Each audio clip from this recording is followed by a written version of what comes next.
for the day. There's an expression that we use as human beings. It's too good to be true. And whenever human beings bump into that expression, we decide that it's not true. We always do that. So I think it's a fact that God is too good to be true. But we can't help ourselves. We bump into that notion and we say, it's not true. We make that decision. And so what's true and what's not true? What is the truth that sets us free?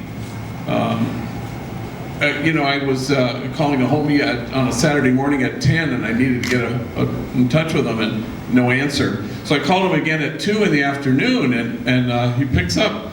I said, I can't believe, don't tell me that you were asleep at 10 o'clock in the morning. And he said, I was. I said, I told you not to tell me. He goes, the truth will set you free, he said. And what is truth, and what is truthful, and what is the truth that sets us free?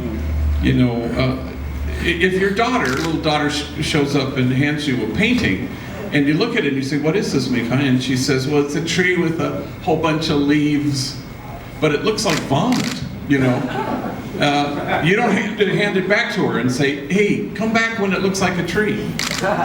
You wouldn't do that. You would go, wow, this is magnificent. Nice going. Is that truthful? Is it untruthful? Or is it the truth that sets somebody free?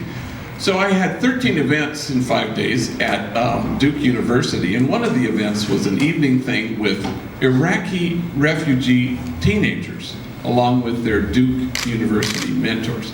So they didn't know who I was, I guess, but they had showed the G-Dog video, so there was a kind of like they thought I was somebody, so they were asking me for selfies, and it was just kind of surreal.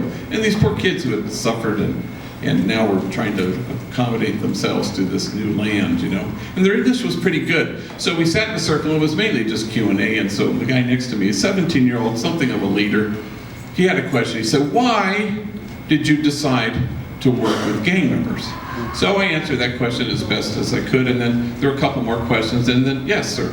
And they would raise their hands, and yeah, he says, why did you decide to work with gang members? And so nobody seemed to notice that it was the exact same question I had been previously asked. And so I answered kind of in a different way, and there were a couple more questions, and yes, ma'am, and there was a young lady, and she said, why did you decide to work with gang members? And so again, nobody seems to notice, and I want to give a whole new, different answer.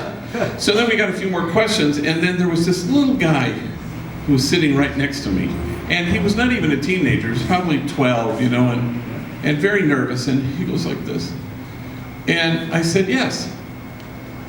Why did you decide to work with gang members? Well, the guy who first asked the question kind of barks at him. We've already asked that question. And everybody laughs. And I said, no, I've never been asked that question before. Whoa. That was like magnificent. And it reveals that you're really a smart kid. Let's see, how am I going to answer that? And I tried to answer it in a completely different way than the previous 3 questions, very similar. Truthful, untruthful.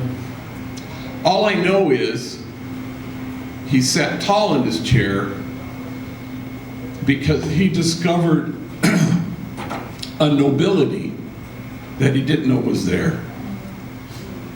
That he inhabited the fullness of his own goodness that happened right before our eyes. Truthful, untruthful, I don't know. I know that his goodness and his nobility is absolutely true. Our God is too good to be true. Don't decide that it's not true. And here's another truth. Everybody in this room is too good to be true. Catch yourself. Don't fall for the temptation that decides that this is not true. Amen.